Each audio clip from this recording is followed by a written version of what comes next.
उस कौम का ये दस्तूर था कि सालाना उन लोगों का एक मेला लगता था।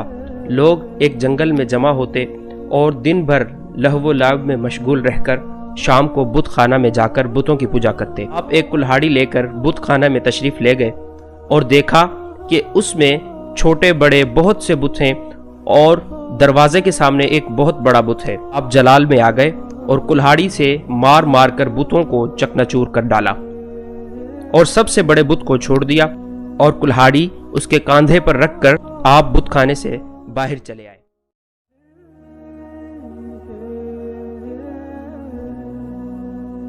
अस्सलाम वालेकुम फ्रेंड्स, मैं हूं आपका host Rizwan Siddiqui. Welcome to my channel हाल इस्लामुना। दोस्तों, हजरत इब्राहिम अलैहिस्सलाम ने बुत परस्ती के मामले में पहले तो अपनी कौम से मुनाजरा करके हक को जाहिर कर दिया, मगर लोगों ने हक को कबूल नहीं किया, बल्कि ये कहा कि कल हमारी ईद का दिन है और हमारा एक बहुत बड़ा मेला लगेगा, वहाँ आप चलकर देखें कि हमारे दीन में क्या लुत्फ और कैसी बहार है। उस कौम का ये दस्तूर था कि सालाना उन लोगों का एक मेला लगता था। लोग एक जंगल में जमा होते और दिन भर लहवो लाव में मशगूल रहकर शाम को बुत खाना में जाकर बुतों की पूजा करते और बुतों के चढ़ावे, मिठाइयाँ और खानों को प्रसाद के तौर पर खाते। हजरत इब्राहिम अलैहिस्सलाम कौम की दावत पर थोड़ी दूर तो मेले की तरफ चले, लेकिन फिर अपनी बीमारी का उज़्र करके वापस चले आए और कौम के लोग मेले में चले गए।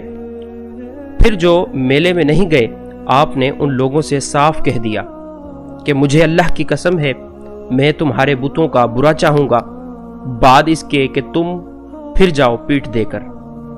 चुनाचा इसके बाद आप एक कुल्हाड़ी लेकर बुत खाना में तशरीफ ले गए और देखा कि उसमें छोटे बड़े बहुत से बुत हैं और दरवाजे के सामने एक बहुत बड़ा बुत है। उन झूठे माबूदों को देखकर तौहीद इलाही के जज्बे से आप जलाल में आ गए और कुल्हाड़ी से मार मार कर बुतों को चकनाचूर कर डाला और सबसे बड़े बुत को छोड़ दिया और कुल्हाड़ी उसके कांधे पर रखकर आप बुत खाने से बाहर चले आए।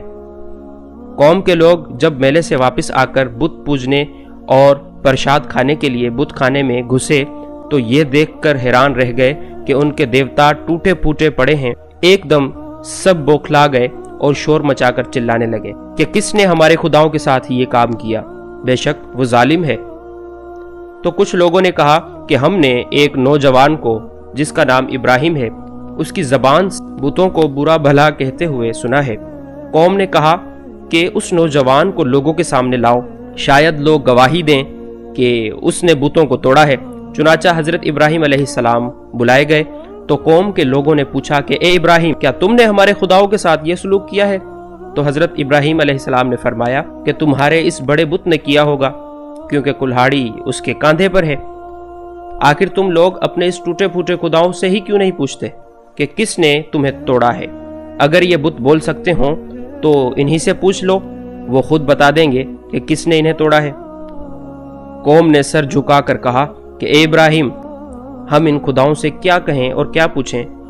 आप तो जानते हैं कि ये बुत बोल नहीं सकते। ये सुनकर हजरत इब्राहिम अलैहिस्सलाम ने जलाल में तड़प कर फरमाया। तर्जुमा कहा, तो क्या अल्लाह के सिवा ऐसे बुतों को पूछते हो जो ना तुम्हें नफा दे और ना नुकसान पहुंचाए? उफ है तुम पर और उन बुतों पर जिनको अल्लाह के सिवा पूजते हो। क्या तुम्हें अकल नहीं? आपकी इस हक गोई का नारा सुनकर कौम ने कोई जवाब नहीं दिया, बल्कि शोर मचाया और चिल्ला चिल्ला कर बुत परस्तों को बुला लिया कि इनको जला दो और अपने खुदाओं की मदद करो अगर तुम्हें करना है। चुनाचा जालिमों ने इतना लंबा चौड़ा आग का आलाव जलाया कि उसके आग के शोले इतने बुलंद हो रहे थे कि उसके ऊपर से कोई परिंदा भी उड़कर नहीं जा सकता था। फिर आपको नंगे बदन करके उन जुल्मो सितम के मुजस्समों ने एक गोफन के जरिए उस आग में फेंक दिया और अपने इस ख्याल में मगन थे कि हजरत इब्राहिम अलैहिस्सलाम जलकर राख हो गए होंगे, मगर अहकमल हाकिमीन का फरमान उस आग के लिए ये सादिर हो गया कि ए आग ठंडी हो जा और सलामती वाली इब्राहिम पर। चुनाचा नतीजा ये हुआ जिसको कुरान ने अपने काहिराना लहजे में फरमाया है। तर्जुमा, اور انہوں نے اس کا برا چاہا تو ہم نے انہیں سب سے بڑھ کر زیاکار کر دیا۔ آگ بجھ گئی اور حضرت ابراہیم علیہ السلام زندہ و سلامت رہ کر نکل آئے اور ظالم لوگ کف افسوس مل کر رہ گئے۔ روایت ہے کہ جب نمرود نے اپنی ساری قوم کے روبرو حضرت ابراہیم علیہ السلام کو آگ میں پھینک دیا تو زمین و آسمان کی تمام مخلوقات چیخ مار مار کر بارگاہ خداوندی میں عرض کرنے لگیں کہ خداوند تیرے خلیل آگ میں ڈالے جا رہے ہیں اور ان کے سوا زمین میں کوئی اور انسان تیری توحید کا علم بردار اور پرستار نہیں ہے، لہٰذا تو ہمیں اجازت دے کہ ہم اس کی امداد و نصرت کریں۔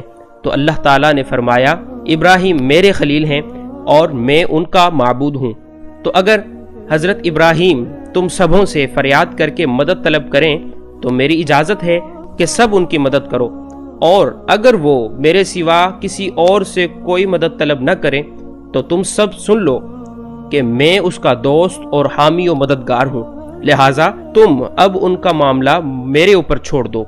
اس کے بعد آپ کے پاس پانی کا فرشتہ آیا اور کہا کہ اگر آپ فرمائیں تو میں پانی برسا کر اس آگ کو بجھا دوں۔ پھر ہوا کا فرشتہ حاضر ہوا اور اس نے کہا کہ اگر آپ کا حکم ہو تو میں زبردست آندھی چلا کر اس آگ کو اڑا دوں۔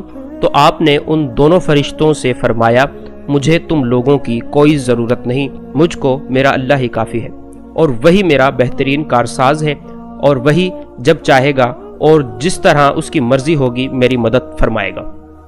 تو جب آپ آگ کے شعلوں میں داخل ہو گئے تو حضرت جبرائیل علیہ السلام تشریف لائے اور کہا کہ اے خلیل اللہ، کیا آپ کو کوئی حاجت ہے؟ تو آپ نے فرمایا کہ تم سے کوئی حاجت نہیں ہے۔ تو جبرائیل علیہ السلام نے کہا پھر خدا ہی سے اپنی حاجت عرض کیجئے۔ تو آپ نے جواب دیا کہ وہ میرے حال کو خوب جانتا ہے، لہٰذا مجھے اس سے سوال کرنے کی کوئی ضرورت ہی نہیں۔ اس وقت حضرت ابراہیم علیہ السلام کی عمر 16 یا 20 برس کی تھی۔ آپ کتنی دیر آگ میں رہے، اس متعلق 3 قول ہیں۔